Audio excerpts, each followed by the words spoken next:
Welcome to the Divine Connection Podcast. I'm your host, Christina Aroche, and together we are walking the path of discovering your true self and the alignment with your soul. Through these conversations, you will experience a deeper level of connection with yourself and the universe, and most importantly, you will trust in your spiritual journey ahead. Let's begin. Hello, and welcome back to another episode of the Divine Connection Podcast. Today, I am going to be talking about how to trust in intuitive guidance. This is a huge thing, and I'm just going to first of all start off by saying that I feel like trusting in our own intuition, trusting in divine guidance is something that we get to develop over the lifetime of our journey. So I don't ever believe that we, as humans, are ever in a place where we're fully, like never doubting ever again type of thing. But we can get pretty close, right? And this is all about learning how to deepen that trust, deepen that connection, deepen that awareness. And I also believe that as we continue to move forward on our journeys, we will come across different situations or challenges or whatever it may be that asks us to lean into a deeper sense of trust in our intuition, trust in our abilities, trust in all of the things that actually then supports in developing it further. Okay, so I'll just start off by saying that. Now, the first thing that I'll say when it comes to learning how to trust in intuitive guidance and really deepening that for yourself, the first and most important thing is that you have to learn what your unique way of experiencing a yes is going to be. Okay, so how a yes feels for you in your body, in your energy, in your beingness. What is that unique way that you know that it's like a yes, like your soul is screaming yes to you, and it feels different for each person. Now, a general guideline that I like to share with people is that it's about connecting to your body and connecting to the feelings of either expansiveness that come through in the body or contraction. So when, like, let's say you're trying to make a decision about something, right? Like a decision about doing something or making a certain investment or commitment or, whatever the thing is, we'll just look at it generally as a decision. And you bring that decision into your heart, into your body, and then you feel into your body. Does your body contract and feel like it's getting restricted, feel like there's tension in it, right? And if that's the case, then the decision that you're considering to like move forward in a certain way or do a certain thing, it's most likely a no. Whereas if you bring that decision into your body and you feel expansiveness and you feel a sense of like freedom, you feel this beautiful energy that's just like, yes, it feels so good, right? That expansiveness in your body, then that decision is a yes, right? That's a general guideline that I like to share with people. But the other thing that I will say, and especially for those of you who are aware of human design and who study that or, are interested in that, there's also, guidelines within the human design system that helps you to become aware of your unique way of understanding a yes, right? Whether it's like the sacral yes that people talk about, the splenic hit that people talk about, all the things. I am not a human design expert, so I'm not even going to pretend. But if that is something that you are interested in, is something that you are studying, that is also a really great tool to use to support you with understanding what your unique yes is like. And the other thing then that I'll say is that we become more tuned in and more connected to our unique way of understanding a yes or understanding an intuitive hit or guidance, the more that we just continue on with life and making decisions and doing things, right? So if let's say, for example, you're in a place where you're like not making any decisions or not really, pushing your comfort zone, not really pushing the edges, then it's like you don't really even get the opportunity to practice your intuition and practice this intuitive guidance and practice how to navigate that, right? So that's going to be the next part of this, is also making sure that you're not blocking yourself or limiting yourself to what you are doing or what you are creating, or how you are moving forward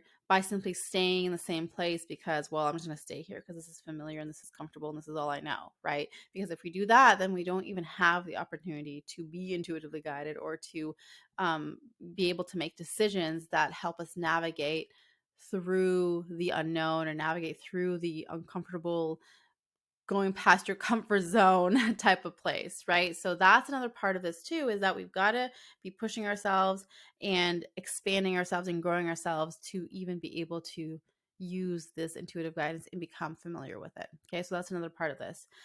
The other thing that I'll also say when it comes to really being able to navigate your intuitive guidance and learning how to trust it is also becoming aware of what does the energy feel like around the whole process for you. Meaning, do you feel like there is, like, is there a feeling of pressure that comes up? Like, I have to do this. If I don't do this, then, I'm going to miss out. Or I'm going to FOMO, or if there's going to be, like, I'm gonna not be able to do this thing if I don't do this and blah blah blah. Like, there's this feeling of, am I am I pressuring myself to do something that I don't necessarily feel like I want to do, or that isn't necessarily what I would choose to do, but I feel like I should do it. You know what I mean?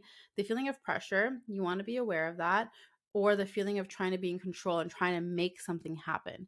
That feeling of pushing, I gotta make it happen, I gotta make it happen. If I don't do this right now, again, there is this very subtle feeling of fear, and there's this very subtle ego driven energy behind those things.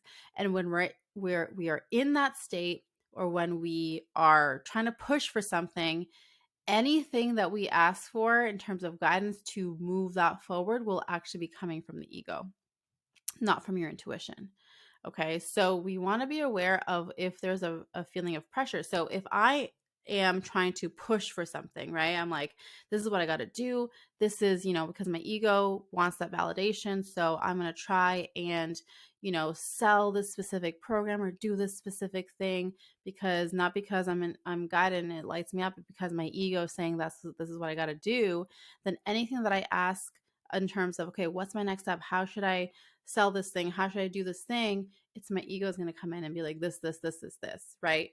Because now I'm in a pathway of ego directed, trying to make things happen pathway, versus what is the actual soul led pathway. So that's the other thing that you want to discern is, are you in an ego driven pathway or a soul led pathway?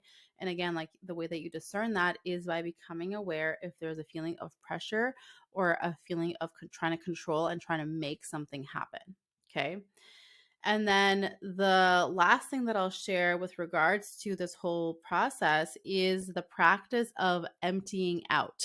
And what I like about this practice is that it really helps you clear out any ego, any sense of trying to control, any sense of pressure, like anything like that.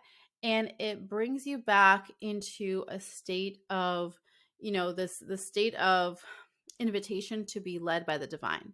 And so the way that I think of it is, if I find myself in a place of like an ego driven pathway, or if I find myself in a place where I'm like trying to make something happen and I'm like, whoa, okay, wait a second. This feels like pressure. This feels like ego. This feels like I'm trying to force something. Let me just take a step back. And in that moment, I'll just look at everything, look at what I have planned or what is going on. And I'll just say, I'm going to empty myself of all of this. Like, let's let all of this go, just completely release. And I will literally feel the sense of, I'm just emptying out all shoulds, all thoughts, all expectations, all of this is how it should be, this is blah, blah, blah, whatever. And just feel my being becoming empty, in the sense of I'm emptying all expectations and thoughts and plans. And then instead, I invite in the energy of the divine. I invite in source. I invite in God. I invite in that divine universal energy. And I say, fill me up with your presence, and show me the way. Right. And in that moment, the way that we truly know that we've emptied is when we don't feel the need to have an answer in that moment. Like, okay, I'm filled up with the divine. What's the answer now? Right. Like, if we're doing that, then we got some more emptying to do. But in that moment, it's just like, I'm just going to completely, this is true surrender, right? Like complete surrender where, okay, I'm emptying everything and I want to be led by you. I'm willing to be led by you. I desire this. Like, show me this and fill me up with your presence so that I can be led, whatever the soul led path is. Right. And then trusting in what shows up. It may show up that day, it might show up 3 days later. We can't predict that. But the point is that you are emptying out in order to really come into a connection with the divine, which will then again begin to build and continue to build that sense of trust and connection with intuitive guidance. Okay, so those are my tips for you. This is the practice that I recommend for you. So I'd love to hear from you in the comments below. Let me know, how do you know that your intuition is guiding you? How does it come up for you? I would love to hear from you and any key takeaways that you received from this episode. So that is it for today. Thank you so much for listening in. As always, I'm sending you so much love and angel blessings, and I will see you in the next episode. Bye. Thank you once again for tuning in. Don't forget to subscribe and leave a review. And if you want to learn more about the Divine Connection podcast, you can go to ChristinaAroche.com/podcast and learn about how you can be featured on the show.